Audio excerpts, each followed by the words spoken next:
গত রাত্রে আগের রাত্রে ডিবেট হয়েছে ব্রাদার রাহুল এবং আলী হাসান উসামা, একজন খারিজি আর একজন লামাজহাবি।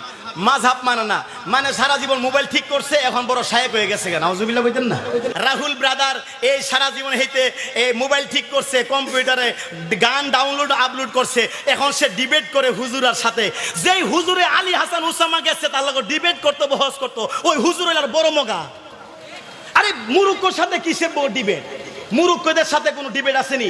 বাহাস করলে আমি হুজুর, ইনি হুজুর, হুজুরে হুজুরে বাহাস হইব। কথা কোন ঠিক কিনা?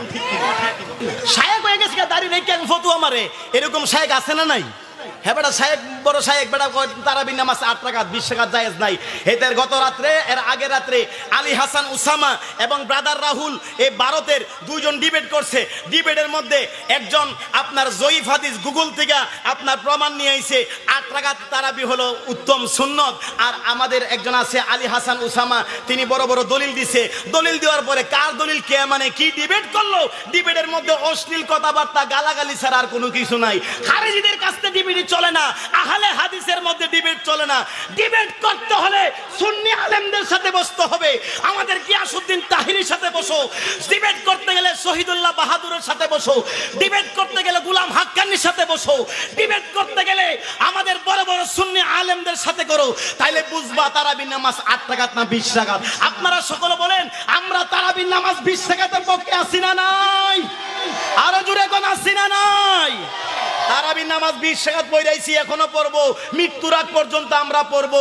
আমাদের ছেলে মেয়েদেরকে শিক্ষা দিব তারাবির নামাজ। আরো জোরে কোন তারাবির নামাজ। আহলে হবিসরা তারা ইহুদিদের দালাল, ইহুদিদের টাকা পাইয়া বেতন নামাজ কয় 1 রাকাত, সারা জীবন পড়ছেন 3 রাকাত। এখন কয় বেতন 1 রাকাত, সারা জীবন আমরা পড়ছি 3 রাকাত, সারা জীবন তারাবির নামাজ পড়ছি 20 রাকাত। এখন এরা কয় তারাবির নামাজ নাকি 8 রাকাত। নাউজুবিল্লাহ কইতেন না? তারাবির নামাজ 20 রাকাত পড়ছি, ইনশাআল্লাহ পড়বো।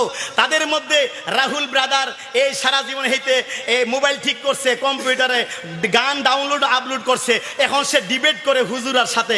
যেই হুজুরে আলী হাসান উসামা গেছে তার লগে ডিবেট করতে, বহস করতো, ওই হুজুর হইলার বড় মগা। আরে মুরুক্কোর সাথে কিসের ডিবেট? মুরুক্কদের সাথে কোনো ডিবেট আসেনি। বাহাস করলে আমি হুজুর, ইনি হুজুর, হুজুরে হুজুরে বাহাস হইব। কথা কোন ঠিক কিনা? সকলে জবান খুলে বলে আলহামদুলিল্লাহ। আর একটু জোরে কেন আল্লাহু আকবার। আমাদের তাহিরি সাহেব আমাদের বুগুরের গ্রামের ভিতরে ঢুকে গেছে, সিল্লে এখন মারহাবা। আরো জোরে এখন মারহাবা। আমরা একটা তাকবীর দিই, তিনার আগমনে আমরা সকল খুশি হইয়া একটু তাকবীর দিই, নারায়ে তাকবীর। একটু মহব্বতে বলে নারায়ে তাকবীর, নারায়ে তাকবীর, নারায়ে রিসালাত, নারায়ে গাউসিয়া।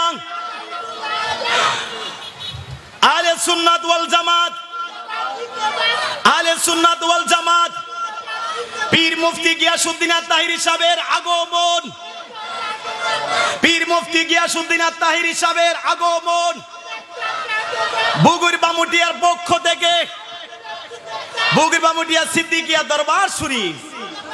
সিলে এখন মারহাবা। আরো জোরে এখন মারহাবা। আমার বন্ধুরা, বাবাজিরা আসুন, আমি মূল আলোচনার মধ্যে চলে যাই। লম্বা কোনো কথা বলবো না। হুজুর আসার আগে 5-7 মিনিট যাই সময় পাই, আমি ইনশাআল্লাহ কয়েকটা কথা বলবো।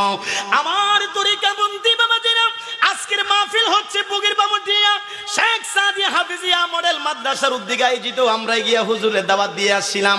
আমার বন্ধুরা, বাবাজিরা, ও তরিকাপন্থী বাবাজিরা, এই গ্রামের মধ্যে আমার অত্যন্ত শ্রদ্ধাভাজন আমার মিতা, আমার নাম যদিও মিতা, আমার নাম মুফতি আবুল বাশার হক্কানি। এই গ্রামের মধ্যে একজন আল্লাহর ওলি ছিল, আল্লামা এই আবুল বাশার পীর সাহেব কেবলা রহমাতুল্লাহ আলাইহি। তিনি দুনিয়ার জমিনে নাই।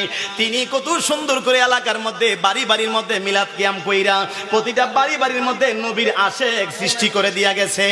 আমরা মুরব্বীদের কাছ থেকে শুনেছি, আজকে থেকে 20 বছর আগে আমি আল্লামা আবুল বাশার পীর সাহেব কেবলার জবান দিয়ে আমি মিলাদ কিয়ামের আওয়াজ শুনতাম। এই রাত্রে এই গ্রামের মধ্যে, পাশের গ্রামের মধ্যে পুরকুল বলেন, এই এলাকার মধ্যে মিলাদ কিয়াম যিনি চালু করছে, জারি করছে, ঘরে ঘরের মধ্যে মিলাদ কিয়াম পয়রা যিনি চালু করছিল, তিনি আর কেউ নয়, তিনি হইল আল্লামা আবুল বাশার পীর সাহেব কেবলা রহমাতুল্লাহ আলাইহি।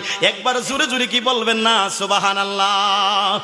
যিনি মধুমাখা কণ্ঠে দিয়া কত সুন্দর করে বলতো, দুনিয়ায় দিও গো তারে নেখে নেগা। হাইরে, এই গজল পড়লে বাসার হুজুরের কথা মনে পড়ে। সুবহানাল্লাহ বলবেন না? দুনিয়ায় দি নেখে নেগা মতি পাই যেন মুখ চাঁদে মাখা কবরে কেমনে থাকব একা একা তোমার বন্ধু যেন সাথী হয়ে দেখাও তোমার বন্ধু যেন সাথী হয়ে দেখাও দুনিয়ায় দিও গো তার নেখে নেগা দুনিয়ায় দিও গো তার নেখে নেগা কবরে কেমনে থাকবো একা একা তোমার বন্ধু যেন সাথী হয়ে দেখাও তোমার বন্ধু যেন সাথী হয়ে দেখা সিলে কোন মারহাবা।